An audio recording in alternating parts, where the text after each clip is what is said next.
Assalamualaikum warahmatullahi wabarakatuh. Halo semuanya, selamat datang di channel YouTube Ilham Arfianto. Di video kali ini saya akan membahas tentang ukuran penyebaran data. Mari kita simak videonya bersama-sama.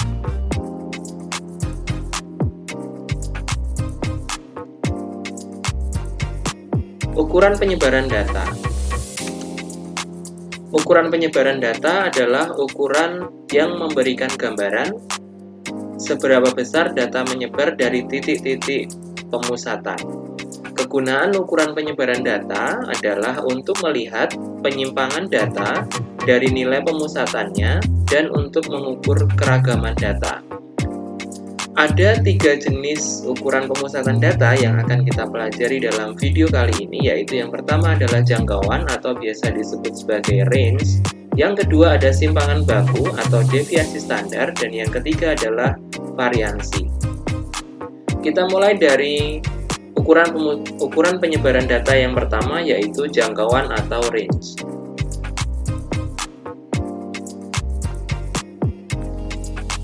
Jangkauan atau range, atau yang biasa disebut juga dengan rentang, adalah selisih antara data terbesar dan data terkecil.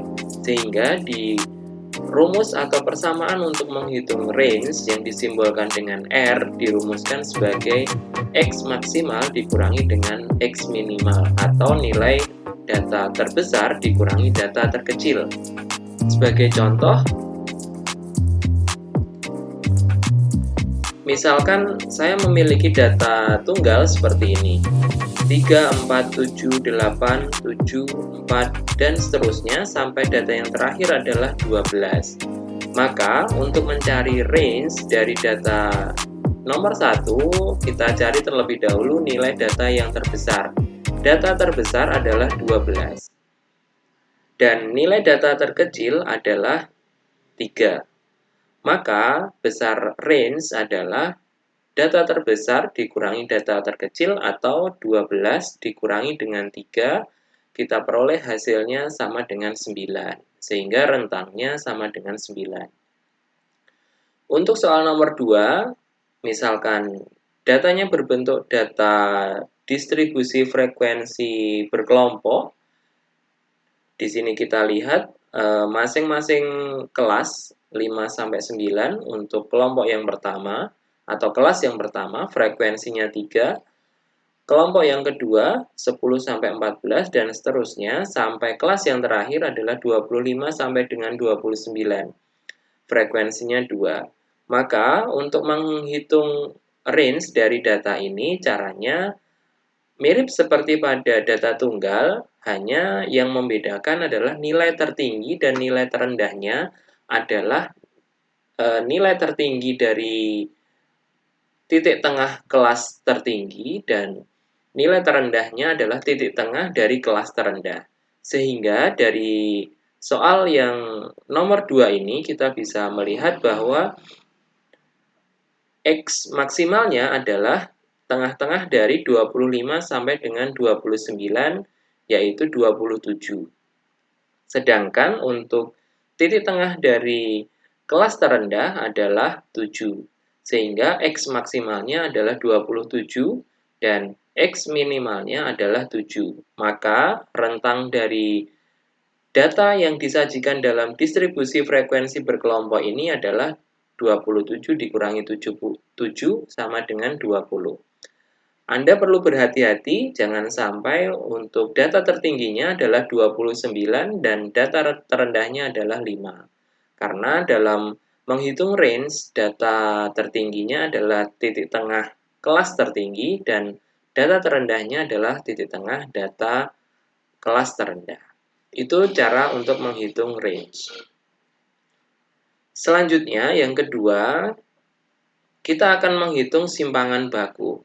Simpangan baku atau deviasi standar adalah jumlah kuadrat nilai rata-rata dari selisih setiap data dengan nilai rata-rata dibagi banyaknya data. Memang definisinya cukup panjang. Untuk simpangan baku atau deviasi standar ini biasanya digunakan untuk menghitung akurasi pengukuran. Untuk Persamaan atau rumus yang digunakan untuk menghitung simpangan baku adalah S, simbol untuk simpangan baku, sama dengan akar sigma X dikurangi dengan X bar. X bar ini adalah rata-rata, dibagi dengan N dikurangi 1. N adalah banyaknya data. Sekarang kita langsung saja pada contoh untuk menghitung simpangan baku. Misalkan diketahui data sebagai berikut. Datanya adalah 3, 5, 6, 7, dan 9. Maka langkah pertama untuk menghitung simpangan baku ini, Anda harus mencari rata-rata dari data ini. Anda perlu ingat kembali, cara menghitung rata-rata yaitu semua data dijumlahkan dibagi dengan banyaknya data. Jika kita hitung rata-rata data yang diberikan adalah 6. 3 tambah 5 tambah 6 tambah 7 tambah 9. Hasilnya kemudian kita bagi dengan 5 atau banyak data. Maka kita peroleh hasilnya adalah 6 rata-ratanya. Selanjutnya, agar lebih mudah, Anda buat dalam bentuk tabel.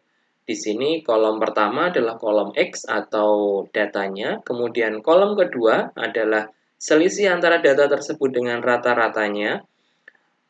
Sekarang kita hitung selisih antara rata-rata dengan data tersebut. Rata-ratanya kita peroleh 6. Maka yang pertama, selisih antara 3 dan 6 yaitu 3. Selisih antara 5 dan 6 adalah 1. Selisih 6 dan 6, 0. Selisih 7 dan 6 adalah 1. Dan selisih 9 dengan 6 adalah 3.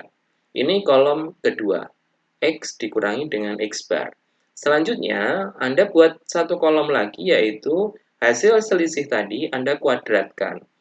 Kita peroleh 3 dikuadratkan hasilnya 9, 1 dikuadratkan tetap 1, 0 dikuadratkan 0, 1 dikuadratkan 1, dan 3 dikuadratkan hasilnya 9. Setelah Anda menghitung kuadrat dari masing-masing selisih tadi, kemudian Anda jumlahkan. Anda totalkan hasil kuadrat dari masing-masing selisih tadi. Kita peroleh di sini jumlah totalnya adalah 20.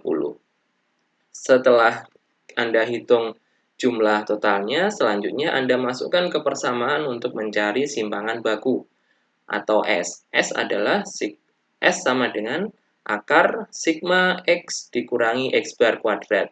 Nah, sigma X dikurangi X bar kuadrat ini tidak lain di sini sudah kita cari, nilainya yaitu 20. Ini adalah sigma X dikurangi X bar dikuadratkan. Selanjutnya dibagi dengan N-1. N adalah banyak data. Banyak datanya di sini kita lihat ada 5 buah data sehingga N dikurangi 1 sama dengan 4. Maka S sama dengan akar 20 dikurangi dengan 4 atau kita peroleh S sama dengan akar 5. Itu adalah cara untuk mencari simpangan baku. Memang di slide ini tidak saya tuliskan supaya Anda bisa mempelajarinya dengan cara menuliskannya secara mandiri. Itu untuk mencari simpangan baku dengan data tunggal. Sekarang kita beralih ke simpangan baku pada data berkelompok.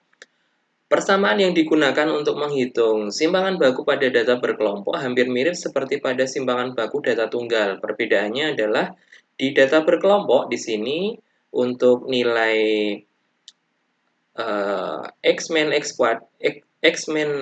X bar dikuadratkan, kita kalikan dengan F terlebih dahulu atau frekuensinya masing-masing, setelah itu baru dijumlahkan. Persamaannya hampir mirip, hanya di sini ada simbol F atau frekuensi.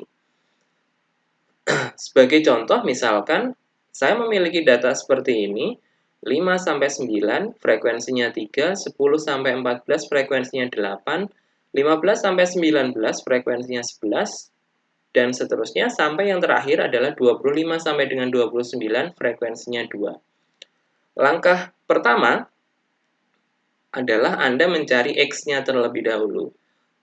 Di slide sebelumnya tadi belum saya sampaikan, untuk nilai X di sini adalah nilai tengah-tengah dari masing-masing kelas pada data berkelompok. Sehingga langkah pertama, Anda cari nilai X-nya terlebih dahulu. X adalah nilai titik tengah dari masing-masing kelas. Contoh yang pertama, tengah-tengah dari 5 dan 9, kita peroleh X-nya 7, 10 dan 14 kita peroleh tengah-tengahnya adalah 12, dan seterusnya. Sampai yang terakhir, tengah-tengah dari 25 sampai dengan 29 kita peroleh 27. Jadi langkah pertama, tentukan terlebih dahulu titik tengah dari masing-masing kelas.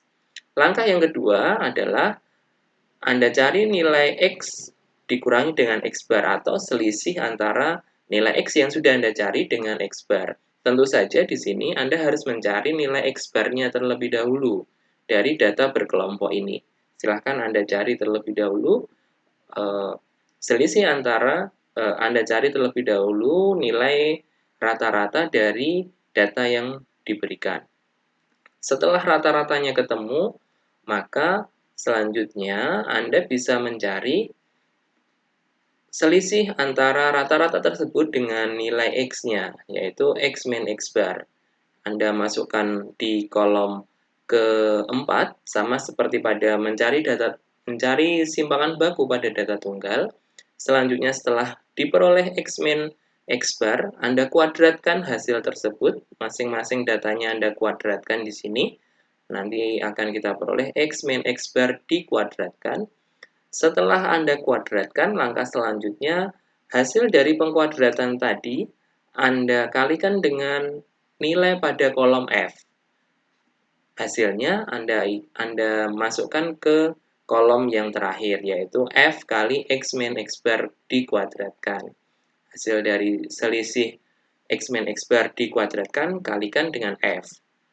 Setelah Anda kalikan seluruhnya, selanjutnya Anda jumlahkan. Nanti akan kita peroleh sigma F dikali X min X bar dikuadratkan.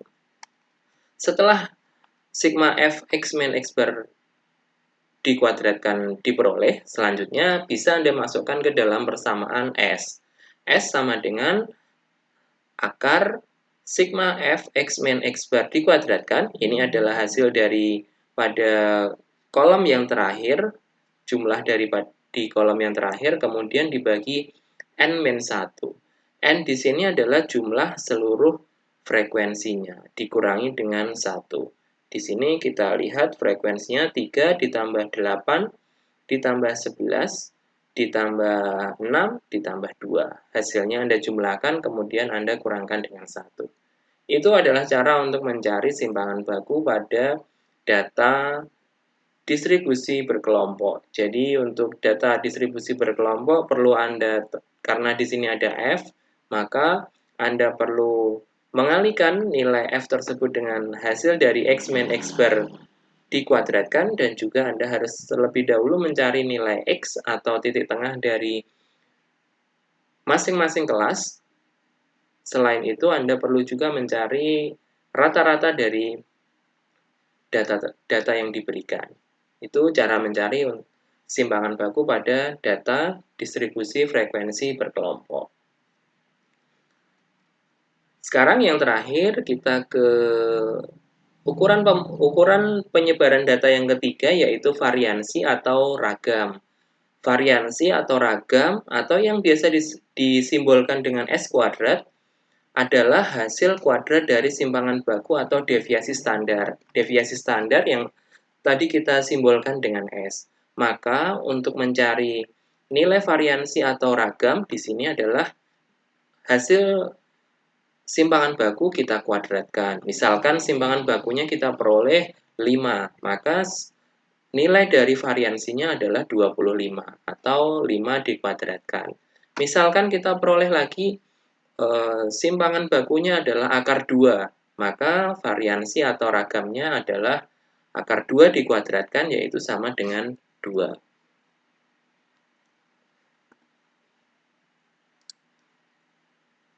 Demikian untuk video ukuran penyebaran data kali ini. Terima kasih telah menonton.